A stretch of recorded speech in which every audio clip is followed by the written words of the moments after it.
क्या आपको भी कोई कह रहा है कि पेट्रोल या डीजल की किल्लत हो गई है? क्या आप भी लाइन में लगने वाले हैं? तो जरा आपको रुकना चाहिए। देश के कई हिस्सों से ऐसी बातें सुनकर लोग पेट्रोल पंप पर दौड़े दौड़े पहुंच रहे हैं और देखते ही देखते यहाँ भीड़ लग जा रही है, लंबी लंबी कतार देखने को मिल रही है। वजह है एक बार फिर से अफवाह ये फैलना कि पेट्रोल खत्म हो रहा है, पेट्रोल नहीं मिलेगा। फिर एक बार ये बात निकलकर सामने आ रही है कि कमी होने वाली है पेट्रोल की। लेकिन सच क्या है, हमारी ये रियलिटी रिपोर्ट देखिए।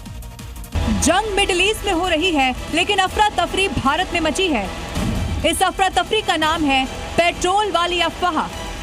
अब इसका असर देखिए किस तरह से हो रहा है। तस्वीरें देवास के पेट्रोल पंप की हैं। इंदौर भोपाल हाईवे पर एक पेट्रोल पंप पर लंबी लाइन देखकर आप हैरान रह जाएंगे। अफवाह की आग ऐसे फैली कि उज्जैन में आज लगातार दूसरे दिन भी पेट्रोल पंपों पर लंबी कतारें दिखाई दे रही हैं। कई जगह तो लोग 1 घंटे तक लाइन में लगे हुए दिखे। अब आप Madhya Pradesh petrol diesel pump संघ के अध्यक्ष को सुनिए। एमपी में पेट्रोल या डीजल की कोई कमी नहीं है। मेरा कहना यह है पब्लिक से कि वो अफवाहों पे ध्यान ना दें। अफवाहों से व्यवस्था बिगड़ सकती है। मध्य प्रदेश में ये मैं आश्वस्त करना चाहता हूँ कि आज और आज के 60 दिन तक स्टॉक भरपूर है, किसी तरह की कोई दिक्कत नहीं है। महाराष्ट्र के कल्याण में पेट्रोल पंप पर पेट्रोल भरवाने के लिए गाड़ियों की लंबी लाइनें दिखे। लोगों तक न जाने कहां से अफवाह पहुंच गई कि पेट्रोल और डीजल की कमी होने वाली है। सूरत में पेट्रोल पंप के बाहर लाइन लगी हुई नजर आई।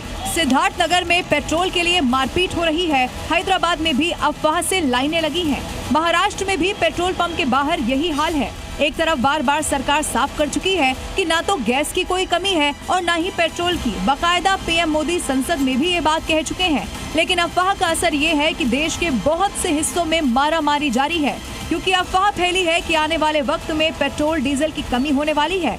और यही वजह है कि लोग दिन हो या रात लाइन में लगे हुए हैं। सबसे पहले तस्वीर देखिए नागपुर की। यहाँ तो पेट्रोल के लिए सुबह सुबह से ही लंबी लाइन लग गई। मेरी बहू प्रेग्नेंट है, मुझे टाइम पे पेट्रोल की जरूरत लगेगी, इसलिए मैं भी सुबह 7 बजे से लाइन में लग गई हूँ। हालात तो ये हो गए कि कहीं पेट्रोल पंप का तो स्टॉक तक खत्म हो गया। यही बोर्ड देखकर पैनिक और फैला और लोग लंबी लंबी लाइनों में लगकर पेट्रोल भरवाने लगे। जब हमने पेट्रोल पंप मालिक से भी बात की तो उन्होंने भी बताया कि कैसे अफवाह की वजह से लोग यहाँ लाइन लगाकर खड़े हैं। ज्यादा पेट्रोल भर रहे हैं। हाँ, तो लोगों यानी अफवाह है, लेकिन लोगों को ऐसा लग रहा है कि आगे पेट्रोल मिलेगा ही नहीं। वहीं सिद्धार्थनगर का तो हाल ये हुआ कि यहाँ लाइनें तो लगी हैं, इसके साथ ही पेट्रोल के लिए मारपीट तक हो गई। आगरा में पेट्रोल खत्म होने की अफवाह फैल गई और देखते ही देखते पेट्रोल पंपों पर गाड़ियों की लंबी लंबी लाइन लग गई। महाराष्ट्र, यूपी के अलावा पेट्रोल पंप के लिए ये बुरा हाल अहमदाबाद में भी देखने को मिला। जब अफवाह इतनी हावी दिखी कि लगातार दूसरे दिन भी लंबी कतारें देखने को मिल गई। इन हालातों के बीच प्रशासन और तेल कंपनियां लगातार अपील कर रही हैं कि अफवाहों पर ध्यान न दें। फ्यूल स्टेशन पर काफी पेट्रोल और डीजल मौजूद है। जब सरकार बार बार कह रही है कि कोई कमी नहीं है, तो फिर ये कौन है जो अफवाह फैलाकर देश को बरगला रहा है? क्यों अफवाहों का असर इतना बड़ा होता जा रहा है कि लोग लाइनों में लगे हैं?